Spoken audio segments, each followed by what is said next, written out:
All right, everybody, welcome back to the channel. A little bit of change of scenery this video. Check out where we are. Oh yeah. You know that means there's gonna be some good stuff inside. So, let's go get inside.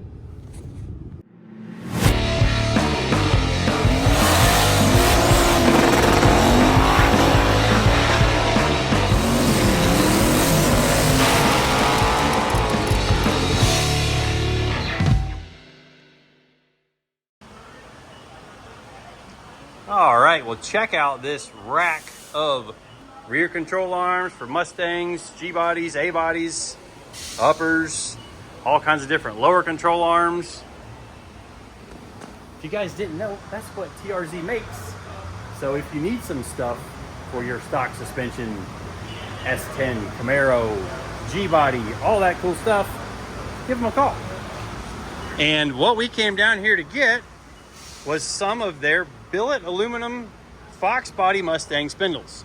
I mentioned it in my video before where I was talking about measuring out some of the bump steer on Val's car, which is going to be more of later in this video. And these guys have the option of a stock height billet spindle, a 2-inch drop, a 3-inch drop, and a 4-inch drop, which you can kind of see if we, let's see if we line them all up here.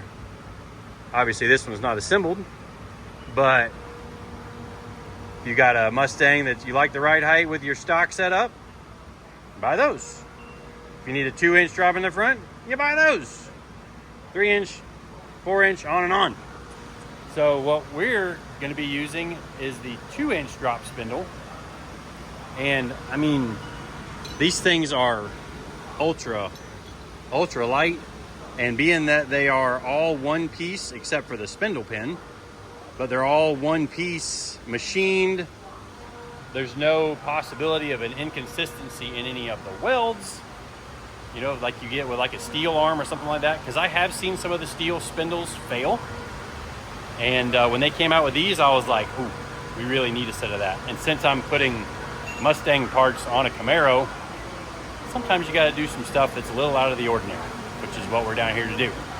But let's go check out the rest of the shop here in a little bit, just because I like manufacturing and CNC stuff, and obviously this stuff's all made right here in the US, so let's see what else we can find. Actually, before I get out into the shop, check this out. For those of you that may not know, this is a 4-link bracket, and these, so you got a, let's see, that's bracket B, that's bracket A. So these things go in here, your 4-link bars attach here, and lots and lots of adjustability. And actually Mike was just showing me if you need something in between, you flip this over to the other side and move this bracket, and now you've got all that adjustability there. So that's some super cool stuff. And I kind of wish I would have done my car in a 4-link. I don't know, I got something to prove with the stock suspension stuff, just because that's kind of what my background really grew up in, was the stock suspension racing. And you know, maybe one day. So we did use TRZ's other brackets, not their billet brackets, in Val's car, which that's a solid hunk right there. But pretty trick stuff with that. And there's just cool stuff everywhere. I mean, they're different steering arms, anti-roll bar bushings right there. Check those out before they're even machined. And then these look like Mustang mounts. Yep, those go in a Mustang up above the rear end. That's their big one too, because they've got their big wide, or their big heavy duty anti-roll bar is called the Girth Brooks anti-roll bar. It's stiff. Yeah. Yep. Even just stuff like this. So they have a CNC lathe that just spits these suckers out. All these little custom bushings and spacers and stuff for their products. Cool stuff. All right, let's go check out the machines.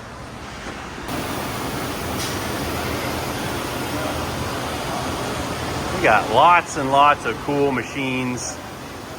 This one is a CNC lathe that loads in the material. Let's see if we can, looks like we're not doing anything right now. But they're actually making spindle pins, which I don't know if you can see it in there. Making these.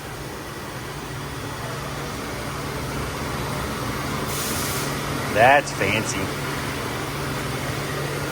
And then this machine over here was making these, which is 2nd gen Camaro spindles, he was telling me.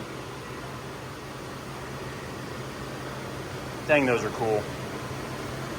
Yeah, so they got these billet spindles for all kinds of cool muscle cars, and this is cool. I just like machining. Oh, these are different here. That's a short one.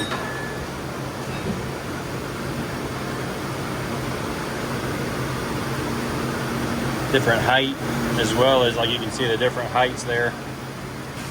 Oh yeah, check this out.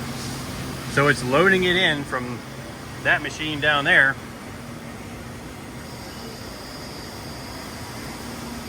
And then it'll grab a hold of it over here and do more operations to the other side of it. So one complete assembly, drops it out, and then get a finished piece out when this thing's done. But anyway, let's get back to the shop and get back to work on Val's car. See if we can get this thing going. All right, well, we are back at the shop up in Gainesville.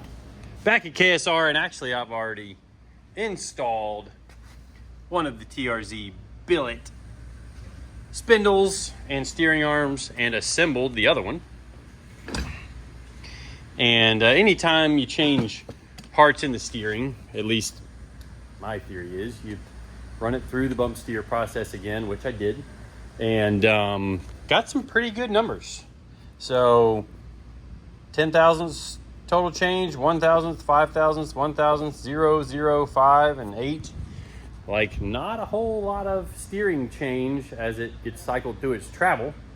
So really happy about that. And I've actually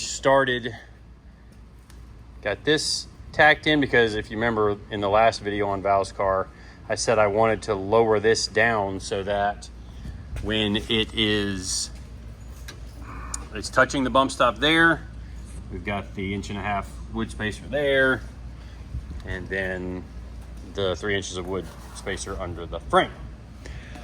So, you know, we're back to cranking on this thing pretty good again. I've got some other cool billet stuff that's shown up for it that's probably going to be in another video, because the goal for this video is to go ahead and finish up welding that spring cup, finish making the lower control arms, because now that we've scienced everything, we can go ahead and copy it on the other side.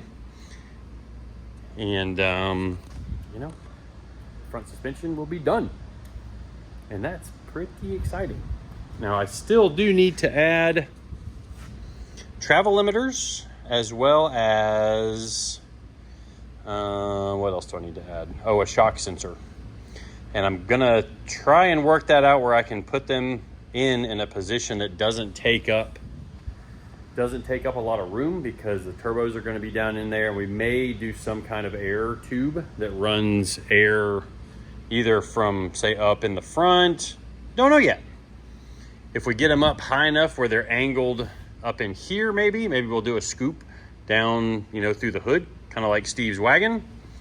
But it may be more efficient to do something through the front here, even if it's, you know, like, say, a 4-inch pipe or something up to the inlet of the turbo, because once you've got some speed behind it, ramming air into the turbo, it'll make even more horsepower, which is honestly probably not going to be a problem with this thing. We're never going to be really leaning on this thing 100%, kind of like in Steve's wagon. He still is only, I think he was at, what, 45 pounds of boost the last time he was at the track with his, running 4 teens.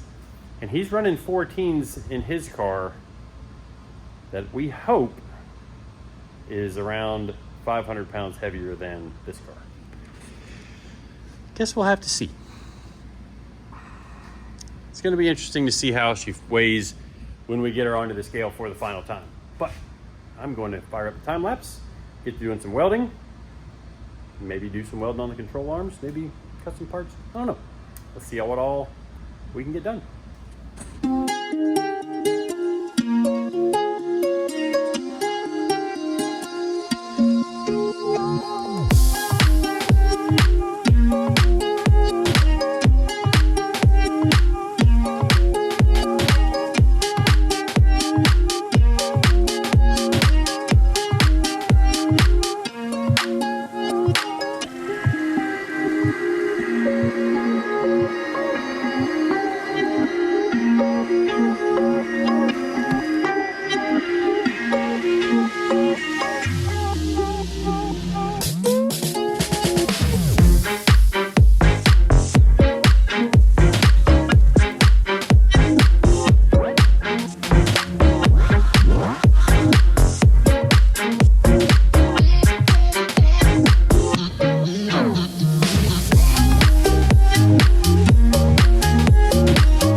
Dropping the phone. Dropping the phone or dropping the ball? Are you actually doing something? You got a welding helmet on. What do you mean? Wow. I know. All right, so next day, and we've kind of torn it all back apart because we are flipping things over to the passenger side. And right now, so I machined the knurl off of that ball joint so that we could use it as a mock-up ball joint, because the plan is fabricate all this stuff, haul it down, have it powder coated, and then we'll push the ball joints in after we have it powder coated. Eddie's over there welding. No gloves on? Man. Pocket. Don't need gloves. Man.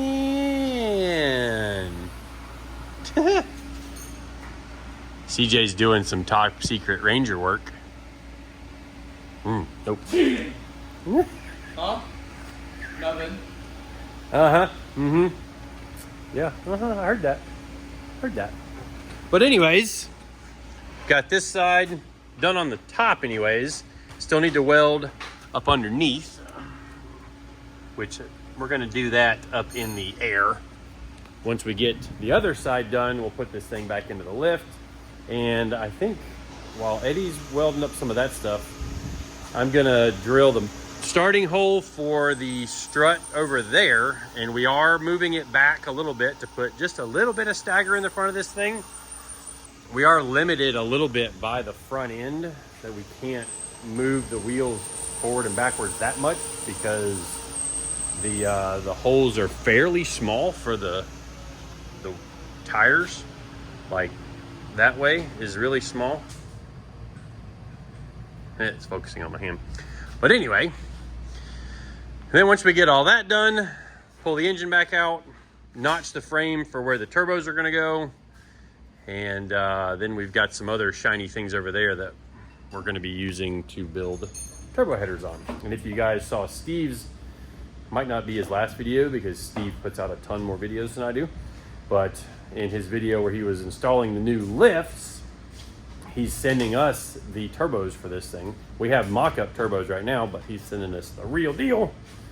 And then we've got to send him back the engine so that he can get the engine repaired, freshened up, and then hopefully we'll get it back pretty soon. Put in this thing and crank it up.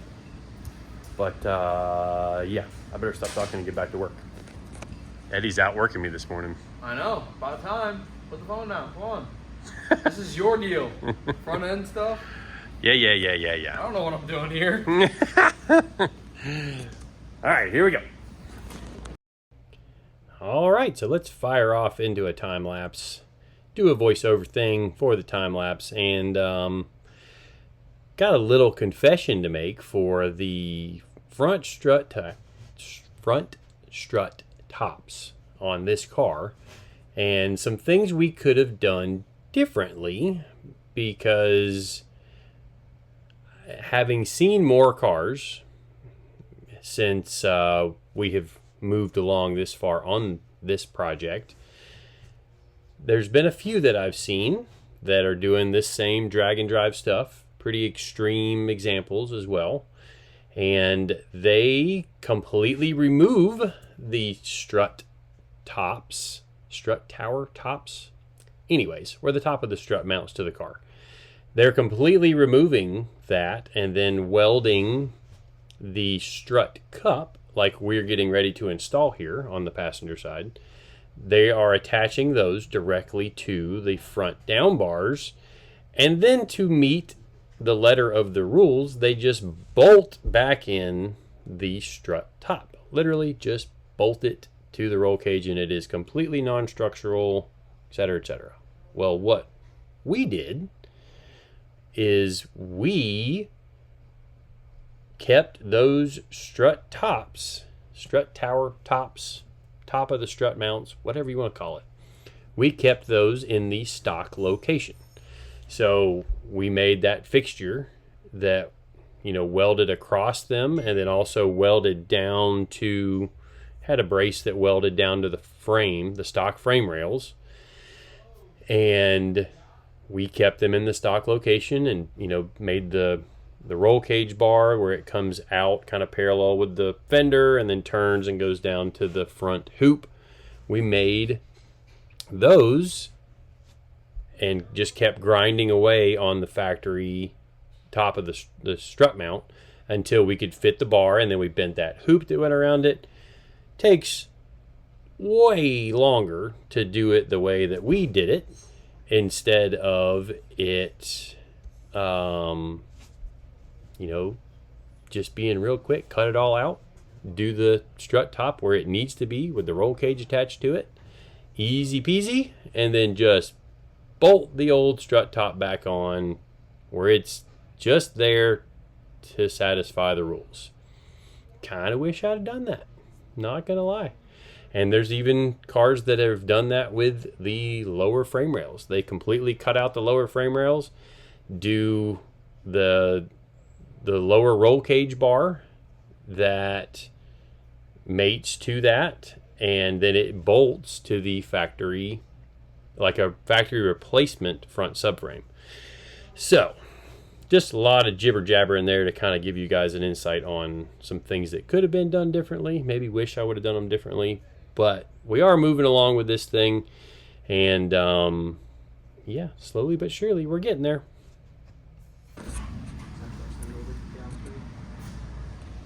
All right, well, as you saw in the time lapse, got that mocked up and everything worked out really good. And I'm not going to do all the bump steer stuff on it because I'll finalize that and perfect it. But we moved the wheel back 1/2 to 3/4 of an inch with that mount location there. Got this all polished up, And my next move is going to be to drill this out to mount the cup in it like that side. But right now, I'm going to get lunch because I'm hungry. And then after that, we'll be back drilling that out, welding it in, and then we might be able to make this thing a roller this afternoon. And I'm kind of eyeballing getting our front end mounted. So we got these from CJRC. Actually sent us a little keychain with it too. And then we made our own plates for the front end. These will get riveted to the front end, and then a bar will get welded to that. And then that bar saddles into here. And actually that's the bottom side, so you can set it on and just slide it back till it hits the bottom.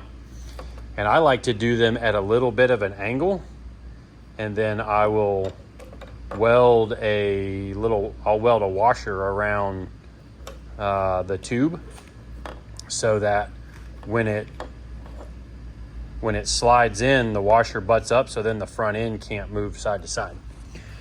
So we'll show you some more of that if I actually get to that this video. But first thing, and I know it's going to be a mess because it was on this side, big ugly mess with shards because you got to take a carbide to it.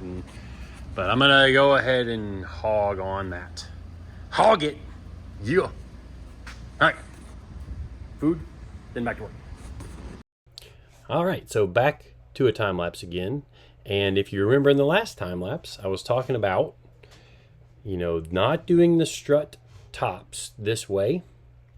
And this is one of the reasons why. Because you can see that kind of weird, like upside down cone shaped strut tower or strut top mount.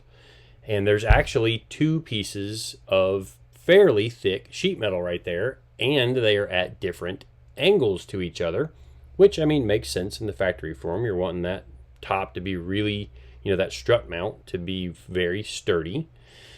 But when it comes to chopping a hole in it, what I ended up doing was drilling with like a 1/4 inch drill bit. I would drill through the angles or the angled metal. I would drill through the metal at a straight shot with the drill bit. I'm holding the drill bit perpendicular to the face of that metal. But then when I would get to the metal underneath it, I had to change the angle and to be able to drill straight through without just breaking the end of the drill bit off.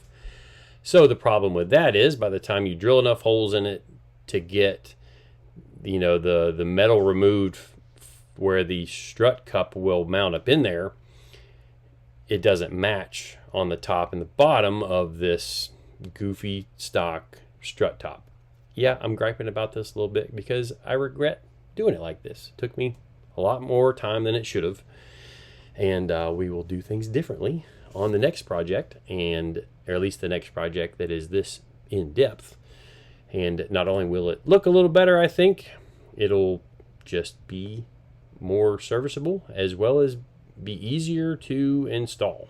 Because you can see now I'm actually wiping a magnet around inside between the two layers of metal, because it's like 3/4 of an inch between the two pieces of metal where it's out around the edge. And it's kind of quite a bit of it was a big pain in the butt. That's my story, and I'm sticking to it. So right now I'm off running to get kids from school. Eddie's welding up some of the this looks like he's welding up the front tie rod. Now he's welding one on one of the lower control arms. I'm back from grabbing kids, back to working on getting the strut cup mounted inside the car and getting it all welded in.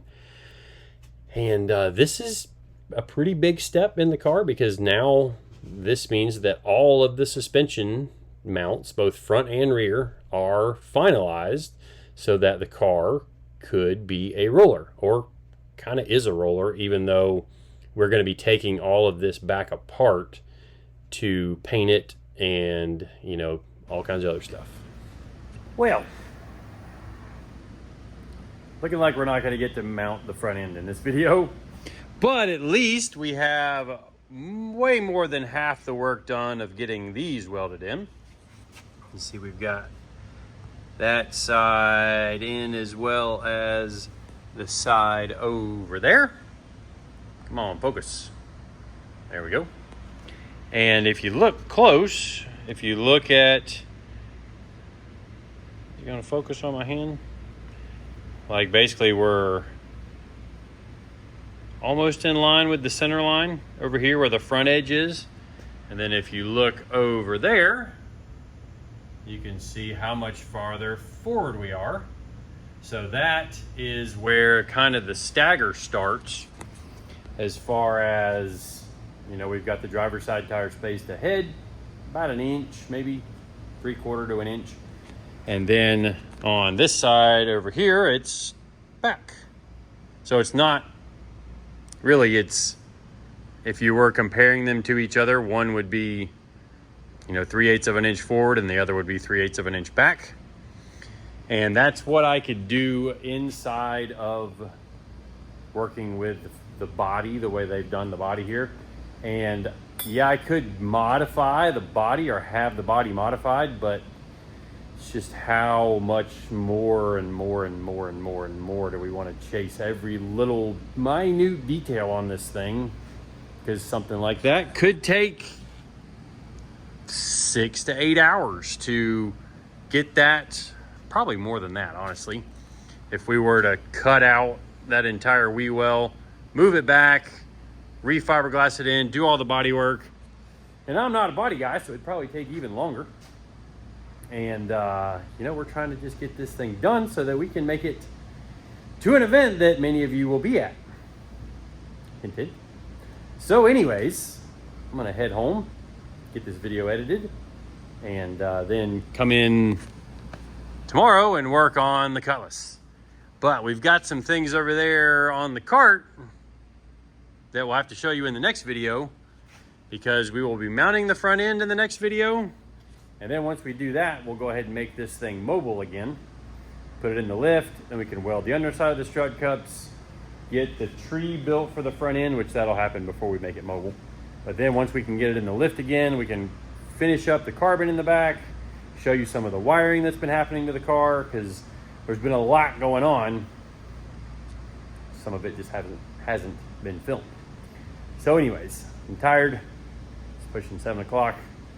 I appreciate everybody watching, subscribing, following along, leaving a comment. And we'll see you guys in the next one. See ya.